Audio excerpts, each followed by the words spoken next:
Lah buktikan saja, kalau memang ada satu perkataan dari sholatnya salafi itu yang salah, saya tuh siap ya, minta maaf dan besok saya masuk NU. Melihat dengan mata kepala saya sendiri. Betul.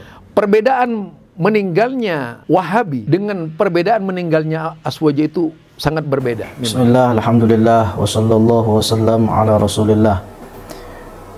Kembali di dalam video ini, seorang YouTuber dalam sebuah podcast dia mengatakan, katanya bahwa di dalam sholat antara golongan Salafi yang menamakan diri mereka dengan sebutan Salafi Wahabi dengan kaum Ahlus Sunnati wal Jamaah, itu katanya tidak ada perbedaan.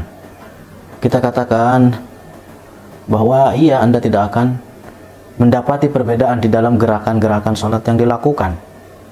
Akan tetapi yang menjadi titik perbedaan antara kita selaku kaum Ahlus Sunnati wal Jamaah dengan mereka yang mengatasnamakan dirinya dengan sebutan Salafi, padahal tujuan mereka adalah hanya untuk mengkelabui orang awam di dalam menyebut dirinya dengan sebutan Salafi. Ya, itu adalah golongan Wahabi, kaum perusak.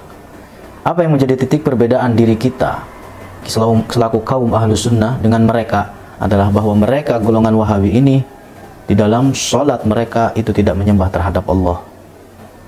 Mereka menyembah terhadap suatu benda yang dia gambarkan, dia khayalkan di dalam pikiran mereka, di dalam benak mereka, yang mereka katakan itu berada di atas arsy, bertempat di atas arsy, setiap sepertiga malam turun ke langit dunia, yang mereka namakan itu dengan Allah. Padahal Allah Maha Suci dari sifat demikian. Karena golongan Wahabi ini pada hakikatnya adalah mereka kaum mujassimah. Kaum mujassimah yang mengatakan bahwa Allah adalah berupa benda, memiliki anggota badan, berada di suatu tempat, berada di suatu arah, dilalui oleh waktu. Berlalu bagi Allah hal-hal yang baru. Kemudian mensifati Allah dengan sifat-sifat makhluk. Itu adalah kaum mujassimah. Dan ini tidak ada perbedaannya dengan para penyembah berhala. Jadi kalau Wahabi ini menyembah terhadap sesuatu yang mereka gambarkan di dalam pikiran mereka, kalau penyembah berhala itu menyembah sesuatu yang memiliki wujud. Tapi Wahabi menyembah sesuatu yang digambarkan di dalam benak pikiran mereka tapi tidak memiliki wujud. Itu yang menjadi titik perbedaan kita dengan mereka. Di mereka ini adalah kaum mujassimah yang disepakati oleh para ulama bahwa mereka adalah kufar.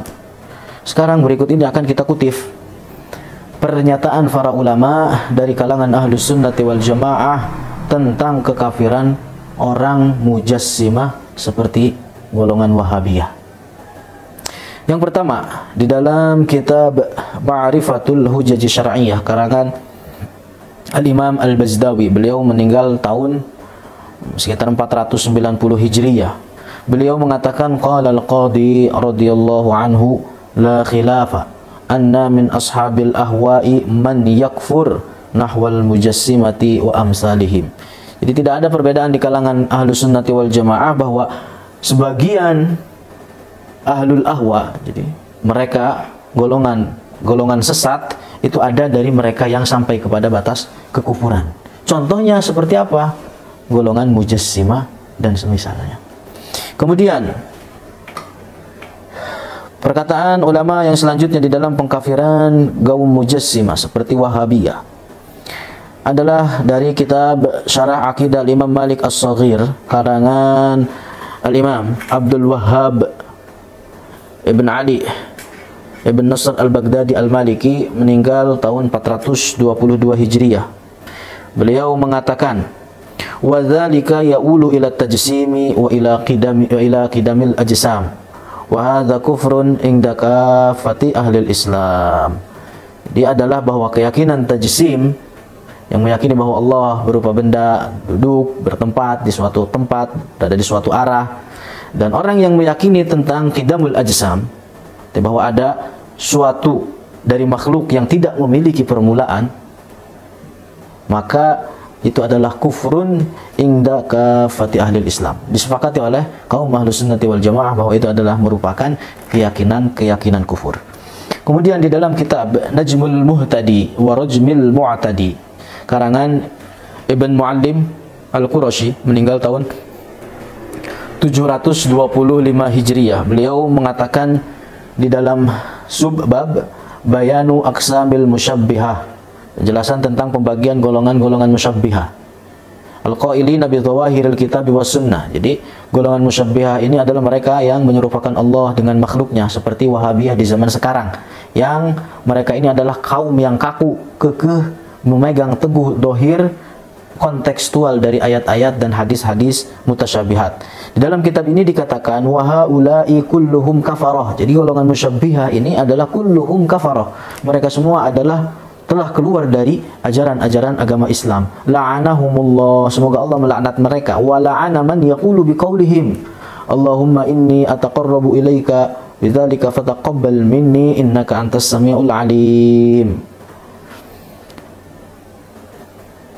Wa naqala, kemudian di dalam kitab yang sama, halaman yang lain dikatakan wa naqala asy-syaikhul imam Aqdal Qudat Najmuddin fi kitabihi al-musamma Kifayatun Nabih fi Syarh At-Tanbih. Jadi ini merupakan syarah terhadap kitab At-Tanbih. Dikatakan fi qauli asy-syekh Abi Ishaq radhiyallahu anhu fi babi sifatil a'immah wa la tajuzu sholatu khalfa kafirin, dan tidak boleh salat di belakang kafir. Artinya gimana? Bahwa golongan Wahabi ini adalah bukan bagian dari Islam. Kenapa? Karena mereka tidak menyembah terhadap Allah dan nggak boleh sholat di belakang mereka. Li'annahu la sholata lahu, karena sholat pada hakikatnya mereka ini adalah tidak sholat. Dalam artian tidak tergugurkan bagi dia kewajiban sholat tersebut, karena pada hakikatnya mereka hilang keyakinan atau hilang keimanan mereka terhadap Allah. Wa kaifa yuqtada bihi, lantas bagaimana mau dijadikan sebagai imam? Wa qala hadza yanzimu man kufruhu mujma'un alaih, dan ini mencakup bagi siapapun yang kekufurannya disepakati.